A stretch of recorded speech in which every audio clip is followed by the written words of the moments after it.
இந்திய அரசியலமைப்பு சட்டம் மிக அற்புதமான ஒரு வடிவத்தில் இன்றைக்கு தமிழி வெளியீட்டகத்தினால் வெளியிடப்பட்டிருக்கிறது. இதனுடைய அமைப்பு, இந்த புக் ஆர்ட் புக் என்று சொல்வார்கள். இது புக் ஆர்ட் என்ற வகையிலும் கூட அருமையான ஒரு பெட்டியில் வைக்கப்பட்டு இது பாதுகாக்கப்பட வேண்டிய ஒரு விஷயமாக இது இருக்கிறது.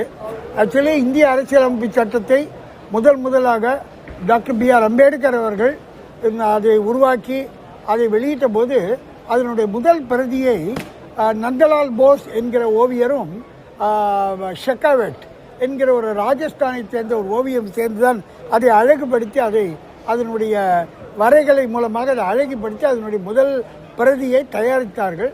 அந்த ஷெகாவெட், நந்தலால் போஸ் அவர்களையெல்லாம் நினைவூட்டும் வகையில் இந்த இந்திய அரசியலமைப்பு சட்டம் இங்கே கொடுக்கப்பட்டிருக்கிறது. தமிழி புக்ஸ் என்கிறவர்கள் ரொம்ப முக்கியமான ஒரு அது என்ன கான்செப்டுவலி அவங்க ரொம்ப ஒரு இன்ட்ரெஸ்டிங்கான ஒரு சக்தி இந்த வெளியீட்டகத்துக்குள் நுழைந்திருக்கிறது. என்னென்னா, ஒரு IAS, IPS, ICS இதுக்கெல்லாம் தயார் பண்ணி கொண்டிருக்கிற மாணவர்கள் ஒரு 4 பேர் சேர்ந்து இந்த பதிப்பகத்தை உருவாக்கி இருக்கிறார்கள். இவர்களுடைய ஒரு வெளிப்பாடாக இது இருக்கிறது. இந்த அரசியலமைப்பு சட்டம் என்பதுதான் நம்மளுடைய நாட்டினுடைய மனசாட்சி. நம்ம நாட்டிலே நீதி, நேர்மை எல்லாம் நீல வானத்திலே அழகுற எழுதப்பட வேண்டும் என்று சொன்னால் அது இந்த அரசியலமைப்பு சட்டத்தினால்தான்.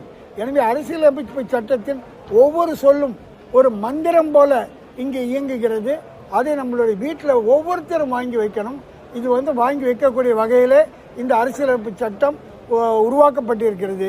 இந்த புத்தகம், இந்த யாழி பதிவு என்கிற இதனுடைய எண் 280 இந்த கடையிலே கிடைக்கும்.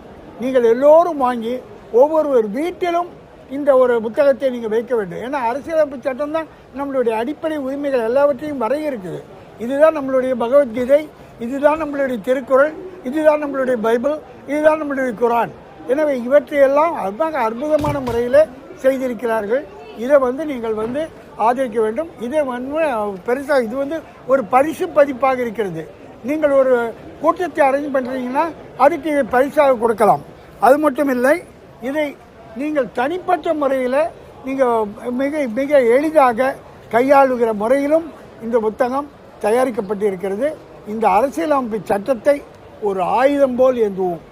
அரசியலமைப்பு சட்டத்தை இன்றைக்கு வெளியிலிருந்து வீசும் அநீதியின் காற்றுகளிலிருந்து பாதுகாத்துக் கொள்வதற்காக இந்த அரசியலமைப்பு சட்டத்தை நாம் உயர்த்தி பிடிப்போம்.